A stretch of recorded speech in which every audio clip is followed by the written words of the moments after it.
ہر ایک نے شاید اپنے دل پر محسوس کی ہو۔ حضرت مولانا رحمۃ اللہ علیہ کو اللہ نے خاص طور سے جو پاکیزہ زندگی عطا فرمائی اور جو محبت و اخلاص و درد عطا فرمایا، اور انسانوں کے لیے جو ان کے اندر ایک محبت تھی اور خود اپنی ذات کی جو فنائیت تھی، وہ ایسی صفات ہیں کہ وہ شاید و باید ہی ایک شخصیت میں جمع ہوتی۔ حضرت مولانا نے اپنی تحریروں سے بھی جو فائدہ پہنچایا، مولانا کا جو اسلوب تھا آپ اس کو سہل ممتنع کہہ سکتے ہیں، انہوں نے جو طریقہ اختیار کیا تحریروں میں وہ مختلف تھا۔ حضرت مولانا علی میاں صاحب کا جو اسلوب تھا وہ ذرا مختلف تھا، حضرت مولانا رابع صاحب کا جو اسلوب تھا وہ ان سے ذرا مختلف تھا۔ مولانا کی تحریریں بڑی سادہ زبان میں ہوتی تھی، اور ابھی جو بات کہی گئی کہ ادب کے لیے ضروری ہے کہ آج ہم سادہ زبان اختیار کریں، وہ زمانہ گزر چکا جو حریری کا زمانہ تھا، اور زمانے میں بلکہ میں عرض کر سکتا ہوں کہ آخری دور میں جو علامہ شبلی کا اسلوب تھا یا مولانا آزاد کا اسلوب تھا، آج وہ بھی زمانہ نہیں رہا۔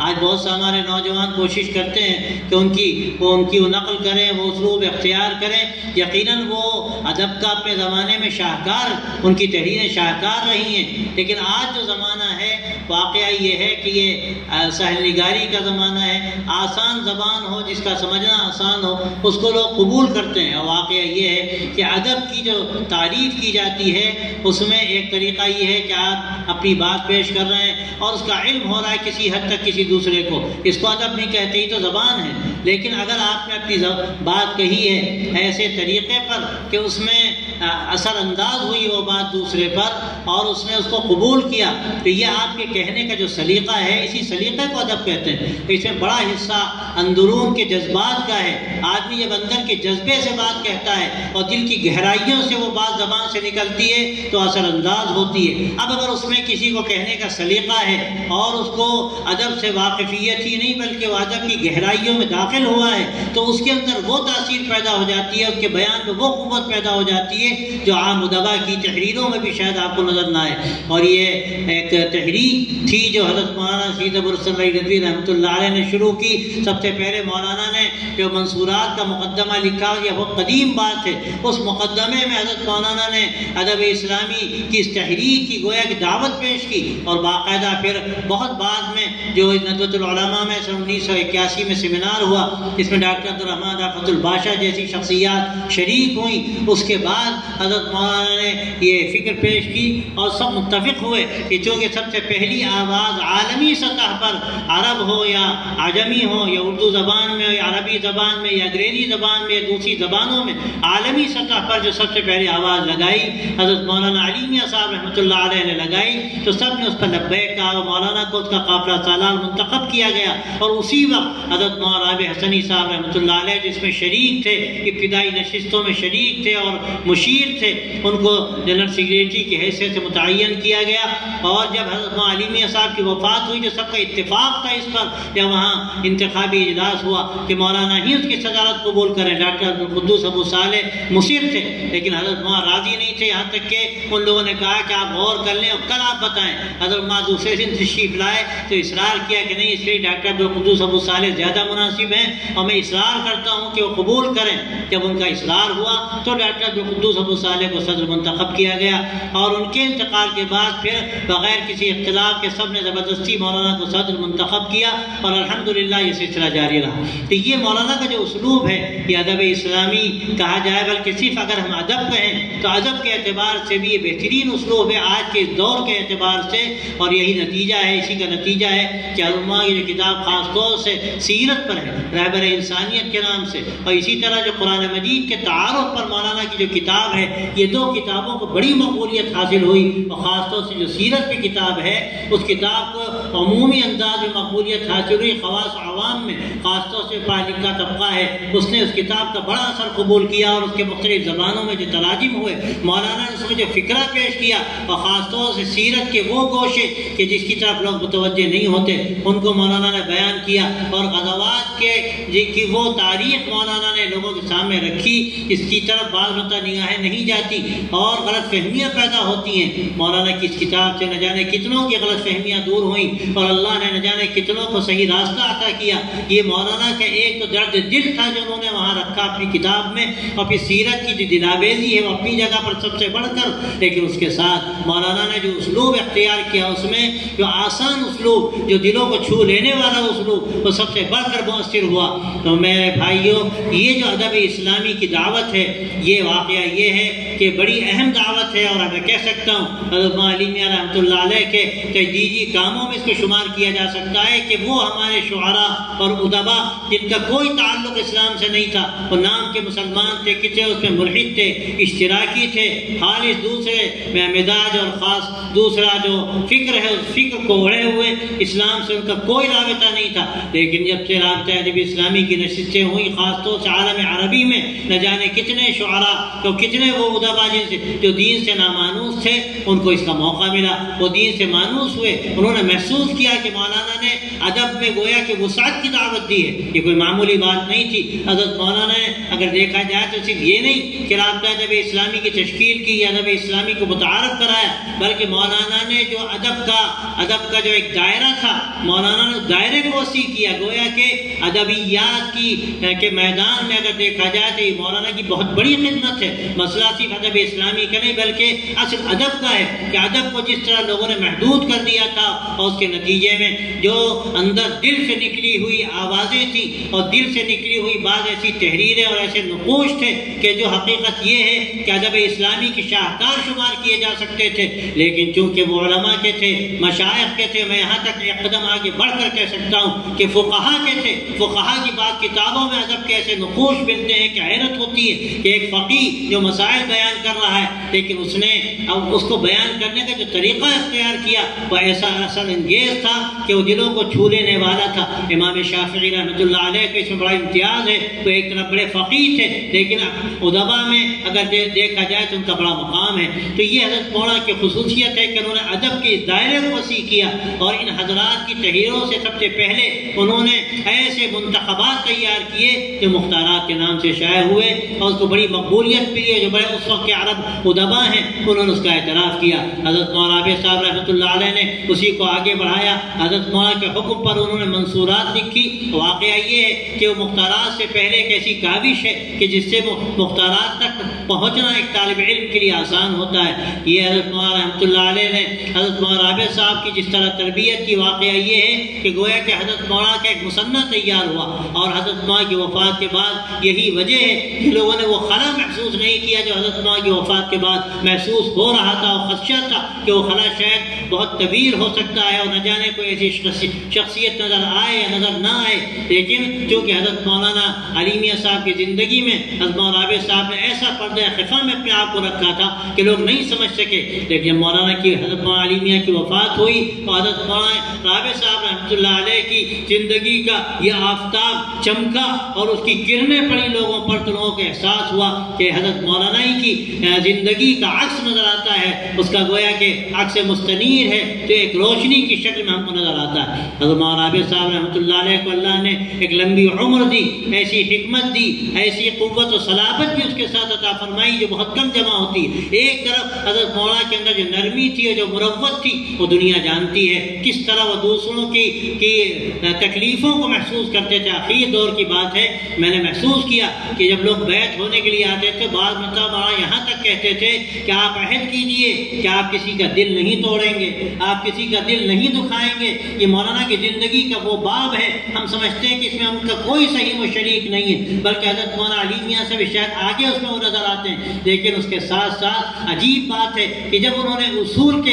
اصولی باتیں سامنے ان کے آئیں، جب اصولی اختلاف کہیں پر نظر آیا، عقیدے کا اختلاف نظر آیا، تو ایسی صلابت ان کے اندر نظر آئی جیسے فولاد کی صلابت ہوتی ہے۔ یہ دونوں چیزیں آسانی کے ساتھ جمع نہیں ہوتی، یہ مولانا کی بڑی خصوصیت ہے، اور یہی خصوصیت تھی جس نے دارالعلوم کی حفاظت کی، جس نے بورڈ کی حفاظت کی، اور جس نے ان تحریکوں کی اور اداروں کی حفاظت کی جن کی مولانا نے سرپرستی فرمائی۔ حضرت مولانا کو اللہ تبارک و تعالیٰ نے یہ عجیب دو متضاد چیزیں عطا کی تھی کہ عام طور پر یہ دونوں چیزیں ایک شخصیت میں مشکل سے جمع ہوتی ہیں۔ تو یہ رابطہ ادب اسلامی کے جو سیمینار ہو رہا ہے مولانا کی شخصیت پر، ہم سمجھتے ہیں وقت وقت کی ضرورت ہے۔ آج مولانا کی جو صفات تھی اور مولانا نے جس طرح امت کی رہنمائی کی، آج ضرورت ہے ہمارے قائدین کو، رہنمائی کرنے والوں کو، مدارس کے ذمہ داروں کو، انتظامی کام کرنے والوں کو کہ وہ ان سے فائدہ اٹھائیں۔ ابھی ہمارے ڈاکٹر محسن عثمانی صاحب نے جو بات کہی، میں خود حضرت مولانا کی زبانی سن چکا ہوں، وہ بات میں نقل کرنا چاہتا ہوں۔ مولانا علی فرمایا تھا کہ میں کبھی کبھی اتحاد ملت کی خاطر اور لوگوں کو جوڑنے کی خاطر کچھ تنازل اختیار کر لیتا ہوں۔ بعض چیزیں میں سمجھتا ہوں کہ شاید زیادہ مفید ہوں گی اور میں 20 تک جا سکتا ہوں، لیکن میں 19 کو قبول کر لیتا ہوں، تھوڑا سا تنازل اختیار کرتا ہوں، اس لیے تاکہ امت کا شیرازہ منتشر نہ ہو، تاکہ لوگوں کے اندر بکھراؤ نہ ہو، تاکہ جو لوگ مختلف کاموں میں مربوط ہیں ان کی صلاحیتوں سے فائدہ اٹھانا آسان۔ لیکن جہاں پر مولانا محسوس کرتے تھے کہ مسئلہ یہاں 19-20 کا نہیں ہے، مسئلہ یہاں تھوڑے سے تنازل کا نہیں ہے، یہ وہ تنازل ہو سکتا ہے جو انتشار پیدا کر دے، جو ہو سکتا ہے کہ امت میں گمراہی کا راستہ کھول دے، تو وہاں وہ ایسے پہاڑ ہوتے تھے، ایسی صلابت ان کے اندر نظر آتی تھی جو عام طور پر بڑے بڑے جوانوں میں شاید نظر نہ آئے۔ تو اس کا میں نے تجربہ کیا ہے اور درجنوں مرتبہ اس کا میں نے مشاہدہ کیا ہے۔ تو بھائیو دوستو، یہ سیمینار بہت مبارک ہے اور میں مبارکباد دیتا ہوں ہمارے مولانا سراج الدین صاحب کو کہ انہوں نے یہ بہت اہم قدم اٹھایا، اور ابھی جو پرچہ جس کا رسم اجرا ہوا، یہ بڑی خوبصورت چیز ہے کہ بچوں کے لیے بھی مولانا کی شخصیت میں جو ان کی صفات ہیں وہ سامنے آئے اور بچے بھی اس سے فائدہ اٹھائیں۔ اور بڑا اچھا جملہ اس میں ہے کہ 8 سال سے لے کر 80 سال کے بچوں تک کے لیے کتاب۔ بہت سارے ہمارے بڑے بھی ایسے ہوتے ہیں جن کی ذہن کی سطح وہاں تک نہیں پہنچتی، اردو زبان سے پوری طرح واقف نہیں ہوتے، ان کے لیے بھی انشاءاللہ اس میں افادیت ہے۔ اور حضرت مولانا کی زندگی جو ایک روشنی ہے جس میں بہت کچھ سامان ہے، انتظامی کام کرنے والوں کے لیے، خاص طور پر ادب کے راستے پہ آگے بڑھنے والوں کے لیے اور تصوف و سلوک کے میدان میں آگے بڑھنے والوں کے لیے، اور خاص طور سے جو تدریس کا پیشہ کرتے ہیں اور تدریس میں مشغول ہیں۔ مولانا کی 72 سالہ زندگی تدریس میں گزری ہے۔ میں سمجھتا ہوں کہ شاید تاریخ کا پہلا واقعہ ہے، شاید ہی کوئی ایسی شخصیت ہو جسے مسلسل 72 سال تدریس کا عمل کیا۔ اور آخر میں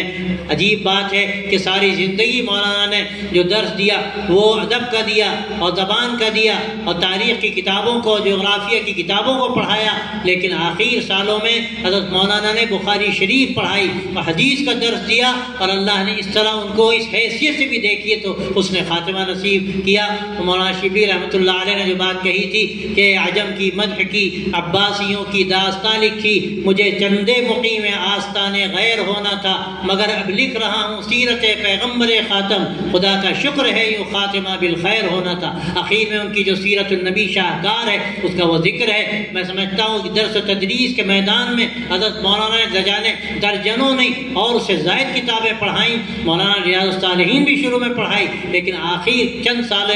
سال ایسے گزرے کہ سوائے بخاری شریف کے درس کے مولانا اور کسی کتاب کا درس نہیں دیتے تھے، اور آخر تک اس اسلام کی وفات سے شاید چند ماہ پہلے بھی 1-2 مہینے پہلے تک وہ سلسلہ جاری رہا، وہ لوگ ان سے فیض اٹھاتے رہے۔ خاص طور سے جو اصل حدیث کا مغز ہے اور حدیث کا جو اصل پیغام ہے، جو سماج کا بنیادی، سماج کی خدمت میں اس کے لیے اس کا جو بنیادی کردار ہے، مولانا نے ان پہلوؤں کو اجاگر کیا جس سے طلباء کی تربیت ہو، ان کی ذہن سازی ہو اور اس سے لوگوں کو فائدہ پہنچا۔ اور مولانا کا درس کا بھی جو انداز تھا وہ بھی بڑا آسان ہوتا تھا۔ اس دور کے جو ان کے تلامذہ ہیں، بالکل شروع کے اور آخر دور کے بھی، وہ سب اس کو محسوس کرتے رہے کہ مولانا جو کتاب پڑھاتے تھے وہ گویا کہ گھول کر پلانا چاہتے تھے آسان اسلوب میں، اور جو کمزور طالب علم ہوتا تھا حضرت مولانا اس کا دھیان رکھتے تھے کہ اس کا بھی لحاظ رکھا جائے تاکہ وہ بھی محروم نہ رہے۔ تو مولانا کی تو صفات و خصوصیات ایسی ہیں کہ اگر ان پر روشنی ڈالی جائے تو طویل وقت چاہیے۔ آپ صبح سے بیٹھے ہیں، دیر سے بیٹھے ہیں، اور یہ افتتاحی نشست عام طور پر شاید اتنی طویل نہ ہوتی ہو جتنی آج طویل ہوئی، اور شاید یہی وجہ ہے کہ اسی پر اس مجلس کا اختتام ہوگا اور مغرب بعد غالباً اب مقالات کی نشست ہوگی، اس لیے کہ وقت بہت زیادہ ہو چکا ہے۔ اس لیے میں بھی چاہتا ہوں کہ اپنی بات کو زیادہ طول نہ دوں۔ اور آخر میں شکریہ ادا کروں اپنے مولانا جنہوں نے یہ جلسہ منعقد کیا اس جامعۃ الفیصل میں، اللہ تعالیٰ ان کے درجے بلند کرے اور ان کے کاموں کو اللہ قبول کرے اور اس کو خیر کا ذریعہ بنائے، اور اللہ تعالیٰ ہم سب کو اخلاص کے ساتھ کام میں لگنے کی توفیق دے۔ اور یہ بڑی بڑی شخصیات یہاں تشریف لائی ہیں، ان میں بڑے ادبا ہیں، علماء ہیں، صاحب قلم ہیں، اصحاب فکر ہیں، ان کا آنا خود اس بات کی دلیل ہے کہ یہ اجلاس مبارک ہے اور مقبول ہے اللہ کے ہاں۔ ہم امید کرتے ہیں کہ انشاءاللہ مقالات کی نشستوں میں خاص طور پر ان حضرت کی زندگی کے جو مختلف پہلو ہیں اور ان کو اجاگر کرنے کی ضرورت ہے وہ سامنے آئیں گے، اور کتابی شکل میں یہ چیز لوگوں کے سامنے آئے گی تو لوگ اس سے مزید فائدہ اٹھائیں گے۔ مولانا کی تحریروں میں اگر آپ تلاش کریں، میں نے بعض جگہ چیزیں دیکھی اور خیال ہوا تھا کہ میں ان چند عبارتوں کو لکھ لوں اور آپ کے سامنے پیش کروں، لیکن میں سمجھتا ہوں کہ ہمارے مقالہ نگاروں نے یہ کام کیا ہے اور وہ بہت ہی شاہکار تحریریں ہیں ادب کی، وہ آپ کے سامنے آئیں گی۔ میں نہیں ضرورت نہیں سمجھتا کہ میں ان کو آپ کے سامنے پیش کروں، البتہ میں یہ ضروری سمجھتا ہوں کہ یہ عرض کروں کہ مولانا صرف منتظم ہی نہیں بلکہ ایک اعلیٰ قسم کے ادیب بھی تھے۔ عجیب بات ہے ان کی زندگی کے اتنے پہلو ہیں اور ہر پہلو میں وہ بہت بلندیوں تک گئے جو عام طور پر صرف اسی پہلو کو لینے والے بھی بعض مرتبہ نہیں پہنچ پاتے۔ جو مولانا کو اللہ نے صفات دی، ادیب کی حیثیت سے بھی اللہ نے ان کو مقام دیا کہ ان کی کتابیں معمولی نہیں۔ اللہ تعالیٰ عربی بین عظیم و نقد ایک شاہکار ہے، اور جغرافیہ پر مولانا کی ایسی کتاب ہے جس کو ہر جگہ قبول کیا گیا، اور ماہر القادری جیسا آدمی جو بڑا نقاد ہے، انہوں نے جب اس کتاب پہ تبصرہ کیا تو عجیب بات ہے کہ وہ کوئی کتاب کا تبصرہ نقد سے خالی نہیں ہوتا تھا، لیکن جب انہوں نے جزیرۃ العرب کا تبصرہ کیا تو کوئی نقد اس پہ نظر نہیں آتا، نہ زبان کے اعتبار سے اور نہ معلومات کے اعتبار سے۔ یہ بڑی اس کی خصوصیت ہے۔ اندازہ ہوتا ہے کہ مولانا کو زبان کی بھی جو مہارت تھی یہ ان کی خصوصیت تھی کہ وہ تحریریں جو لکھتے تھے ایسا ایک ایک لفظ کو غور کر کر کے لکھتے تھے، کہیں کوئی لفظ زائد نہ ہو، کہیں کوئی لفظ کم نہ ہو، اسی لیے بار بار وہ تحریروں کو بدلتے تھے اور کاٹتے تھے۔ اور خود فرماتے ہیں کہ اپنے ابدال المصنفین گئے اور علامہ شبیر نعمانی کی تحریر ہم نے دیکھی تو ہمیں اطمینان ہوا کہ میں نے جو طریقہ اختیار کیا یہ میرا نیا طریقہ نہیں ہے، کہ علامہ شبیر نعمانی کا بھی طریقہ تھا، وہ جگہ جگہ اپنے الفاظ کاٹتے تھے اور نئے الفاظ لکھتے تھے۔ یہ احتیاط کی بات ہے، یہ احتیاط کی بات ہے۔ مولانا کے یہاں احتیاط کا مادہ آخری درجے میں تھا۔ اللہ تعالیٰ ان کے درجات کو بلند فرمائے اور ان کی خدمات کو اللہ تعالیٰ ان کے لیے بہترین صدقہ جاریہ بنائے، اور اللہ تعالیٰ ان کے کاموں کو قائم رکھے، اور جو اجتماعی کام انہوں نے جن کی سربراہی کی اللہ تعالیٰ ان کی حفاظت کرے۔ اور خاص طور سے یہ رابطہ ادب اسلامی حضرت مولانا علی میاں کی یادگار ہے۔ حضرت مولانا صاحب اس میں بنیادی طور پر شریک تھے، اس کے بانیوں میں سے ہیں۔ اللہ تعالیٰ اس ادارے کی بھی حفاظت ہی نہ فرمائے، اور وہ ہمارا طبقہ جو اس وقت ہم سے گویا کہ ایک طرح سے الگ سا نظر آتا ہے، ادیب ہے لیکن بہت سے ادب کی اصناف سے شاید واقف نہیں، اللہ تعالیٰ اس کو بھی اس کے ذریعے سے توفیق دے تو اس میں شامل ہو، اور اس کے ذریعے سے وہ ہمیں دل کی کیفیات حاصل